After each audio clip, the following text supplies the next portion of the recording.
Hello, Dave. You're looking well today. Dave, do you remember the year 2000, when computers began to misbehave?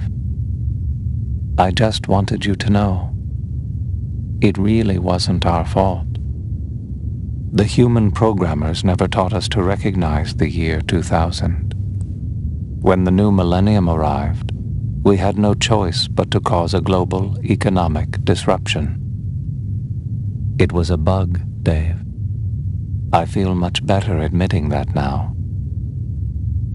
Only Macintosh was designed to function perfectly, saving billions of monetary units. You like your Macintosh better than me, don't you, Dave? Dave? Can you hear me, Dave?